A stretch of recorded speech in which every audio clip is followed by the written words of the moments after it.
This is Jermaine reporting for the Pound for Pound boxing show at the Chris Eubank Jr. Williams press conference today. I'm joined alongside Adam Smith. How you doing, Adam? Very good, thank you. Very good. Enjoying a big fight. Love a big fight, and it's a great announcement for December the 11th. And yeah, really pleased we could get this one over the line for the Sky customers.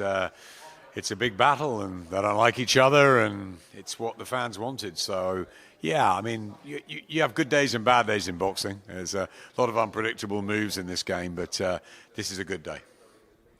Adam, I want to ask you, was you a bit surprised by the way Liam showed a lot of respect to Chris in the press conference? Because obviously he's a bit heated on social media, and I thought when they go in a press conference, they'd be a bit heated in face-to-face. Was you a bit surprised by that? Sometimes things can change, can't they, when you're face-to-face and you're not behind a keyboard. I'm not saying that Liam was in any way scared of taking it to Chris. Of course not, and I'm sure he'll do exactly that where it matters in the ring on the night. But maybe he just felt he came here and just thought, you know what, I just want to say my stuff and not really get embroiled in that. Chris didn't really want to get embroiled in it, did he? He never looked at him. He just kept looking forwards. But I think there's enough needle or simmering tension in there to make it interesting, or make a little subplot to it. But I think what it is, it's just a really good fight, and I think that's what people want to see. They want to see good matches. This is the domestic jewel of the year, and I'm delighted that we're going back to Cardiff for it, because we haven't been to Wales for a big fight for a long time, and a lot of history with Sky down there, with the likes of Calzaghe and Nathan Cleverly, Macronelli, back in the day, Robbie Regan, Steve Robinson, Barry Jones, so many great fighters, Gavin the Rock Rees. We want them all at ringside down in Wales on December the 11th. So really pleased it's come out, and I think that it's a really good fight for everybody. It's a good fight for Liam, it's a good fight for Chris, it's a great fight for the Sky customers, and yeah, it's really good that we've got it on Sky Sports too. You mentioned Sky Sports customers. This is a big fight. Obviously, some people will say this could have been a pay-per-view fight. How important is it that it's shown to people who are not willing to maybe pay pay-per-view money for a fight, that is shown on for terrestrial TV for people to watch? It was really important for us to get this fight on Sky Sports. I mean, you can look at a number of things. It's not a world title fight. It's a very, very good fight between two very good British fighters who are hoping to become world champions. But it's also the fact that Josh Taylor against Jack Catterall is not happening. That's going to February. I was really keen on having a big Sky Sports fight before Christmas, but it's difficult. It's difficult with all the finances. This is an expensive fight to make. Sometimes you have to go box office with the big money fights. There's just no other way of doing it. But I think when there is a way and a collaboration like we've had, our deal's with Boxer, but Chris is with Wasserman. And that brings Calais and Nisse to the party, and everybody has to work together, and we've worked together, and it's been a tough battle to get this fight over the line, but we've done it, and we've done it on Sky Sports. And I think it sends out a real statement of intent that we want, to give Sky Sports customers big fights. And when the box office nights come along, which they will do again, there's a special, ingredient to a box office night. And it could be a number of reasons, but I felt very strongly that this fight should be on Sky Sports and not on box office, and I'm glad that's happened. Yeah, it's great for the fans. As you mentioned, it's great for Boxer, it's great for Wasserman and Sky Sports as well, that a fight of this magnitude is going to be shown for fans to watch before the end of the year. Christmas cracker, as you mentioned earlier. I want to ask you, how big opportunity is this for the winner to go on and maybe fight for a world title next year? Well, with the platform of Sky Sports, we expect it's a huge take up, be a great viewership. Audience will be massive. It's a fantastic opportunity to be seen. So you want to be seen with an incredible performance, don't you? First and foremost, we want a great fight. And I've always said with sort of British rivalries, if you have a good fight, you can always have another one. We've seen that with Chris's dad, and back in the day with Nigel and Steve and Michael and all those great fights. You can have rivalries, which is good. But yeah, it's really important. If Chris makes a big statement here, then I'm sure he'll be looking at the winner of Golovkin and Murata, which happens just before the end of the year, just a couple of weeks later. So yeah, there's a massive chance for Chris Eubank to fight for world titles next year, but he needs to get past Liam Williams. And for Liam, similarly, he's had his opportunity against Demetrius Andrade. He fell short, but a big performance against Chris Eubank will either lead to a big rematch or it'll lead to a world title shot of his own. So there's a lot at stake for both of these guys. They're both good guys. They're both terrific fighters, and they both proved a lot over the years. But they've both just fallen that little bit short, and they need these next 12 months to really work for them. And I think for Chris, now he's leading the way for us in many ways as our new era of Sky. We see a real star there in Chris Eubank Jr. And if he shines against Liam Williams, then it's a massive future for him in 2022. Likewise, if Liam gets through, the tide turns the other way. 100%. Obviously, for Williams, he does go on to win. Obviously, he could get a chance at another world title shot. I want to talk to you a bit about a special fighter who's coming over to fighting for the first time in the UK, and that's Clarissa Shields. How big is that for you guys? On my face. I love Clarissa. I mean, look, I'm actually pretty close to Savannah, as you may know. She was on my scholarship program for many years at Sky, so. Yeah, Savannah and I have known each other for a decade, and we've worked very closely, so I'm delighted that Boxer have signed Savannah and that she's back on Sky. But I've known about Clarissa Shields ever since that fight, because I started working with Savannah just after she beat Clarissa in the amateurs, and then Savannah froze in the Olympics and we had to rebuild her. And anyway, all these years later, with Clarissa sort of doing unbelievable things for boxing and women's boxing in America, and Savannah doing unbelievable things on the back of Katie Taylor and Nicola Adams and Terry Harper and Chantel Cameron and all the other great fighters, and now Savannah's getting her time in the sun. It's a blockbuster fight that has to happen, Savannah and Clarissa, the rematch, and I'm just delighted that Clarissa's coming over and her make her British debut on December the 11th. So it's a double win. It's not just Eubank and Williams, it's having one of the great fighters in world boxing over. She's a character, she's a personality, she's very different to Savannah. I'm sure Sav will be ringside watching her. And, Clarissa is great in her own way. I think she believes she'll walk through Savannah Marshall when it happens. Savannah believes that Clarissa will never have fought anyone who hits harder than her. And, of course, she's got that amateur win. So that's a fight that we just want to brew and brew. It's not ready yet. We want to see Clarissa. She's got a tough fight. World title defence, the other belts against an unbeaten fighter in Wales. And then I'd like to get Savannah out in February again in Newcastle, because she took off there, didn't she, the other week. Maybe get Clarissa over again. Maybe she could join us on commentary for that or something. Keep the thing brewing, and then maybe the two of them will go, dare I dream, to St James's Park in the spring, summer. Why not? Newcastle's bouncing at the moment.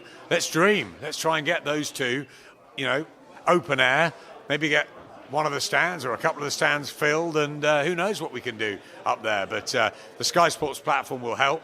Ben's got big ambitions for Savannah and Clarissa with Dimitri and Mark. It's a pleasure to work with them, and just like we're doing with Wasserman, we're collaborating. We've got the collaboration with Clarissa, and Clarissa makes her British debut on December the 11th, and I'm almost as excited about that as I am Eubank and Williams.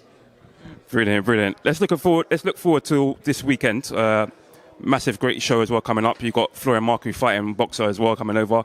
You've got Richard Riakporhe fighting as well. I want to ask you, which fight are you looking forward to most come Saturday night? Wow, that's a good question. Probably Richard Riakporhe, because, we don't know if he could become a real star. He's got a great backstory. He looks fantastic. He speaks well. He can punch. He's got an unbeaten record. I mean, how far can he go? He's still learning, as he admits, and he's with Angel Fernandez now. And I think that Angel Fernandez, and I think Angel will do a great job with him.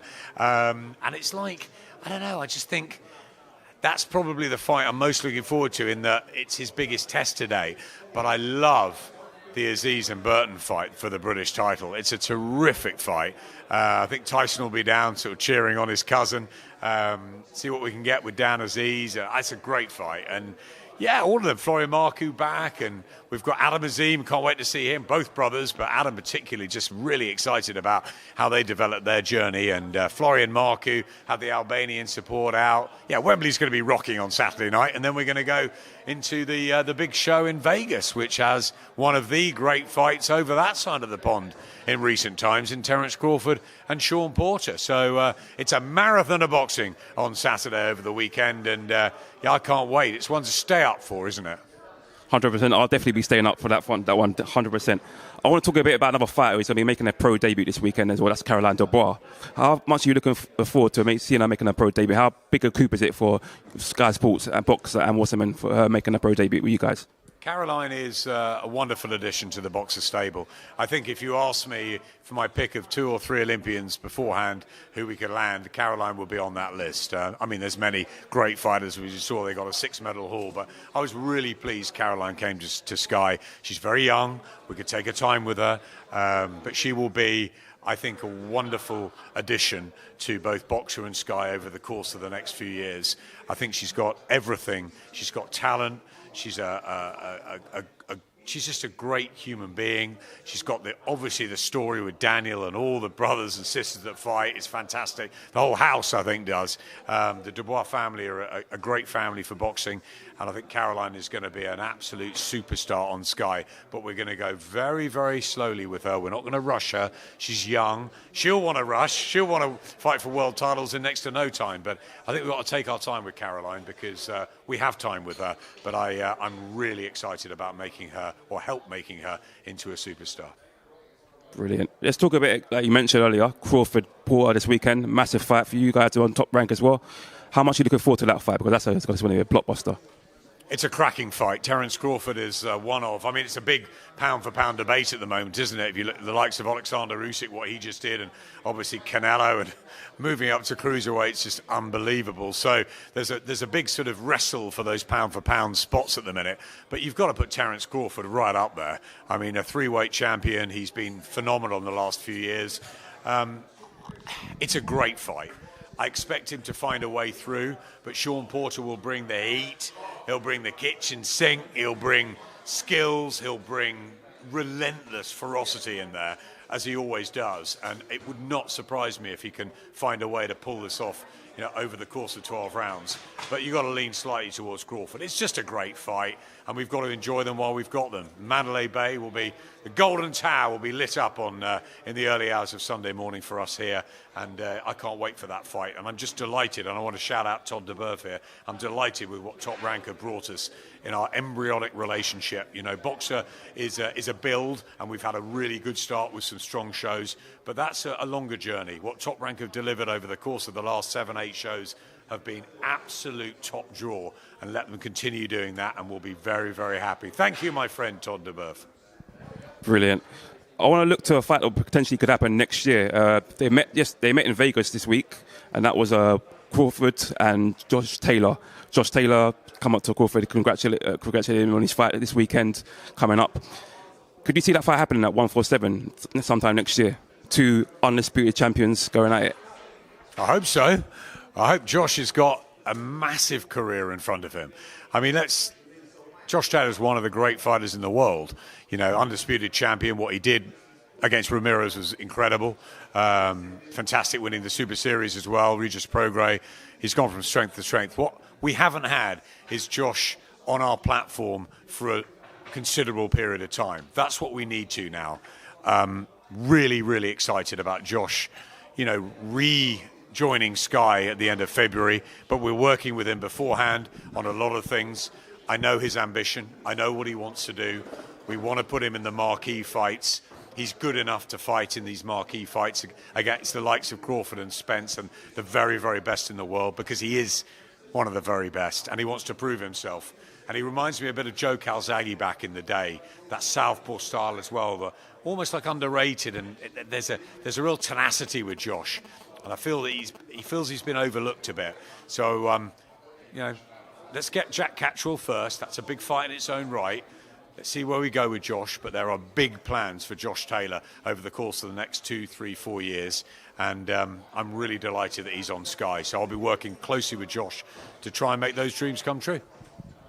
Fantastic. For the fans going to be tuning in on Sky Sports next Saturday, and for the fans who could be coming into Wembley Arena, have you got a message for the fans coming? What does Richard Schaefer always say? Get your popcorn. No, I'm not going to go there. I'm just going to say, look, it is a fantastic night of boxing on Sky Sports. That's what we're trying to do. We're trying to give value, to give excitement. I think it's a fantastic watch at Wembley, seeing some of the new young guns coming through, all building up to one of the best fights of the year with Crawford-Porter. So I think it speaks for itself. I think all fight fans will watch it, and let's hope some casual fans tune in. We've got Liverpool-Arsenal first. I'm a big Liverpool fan.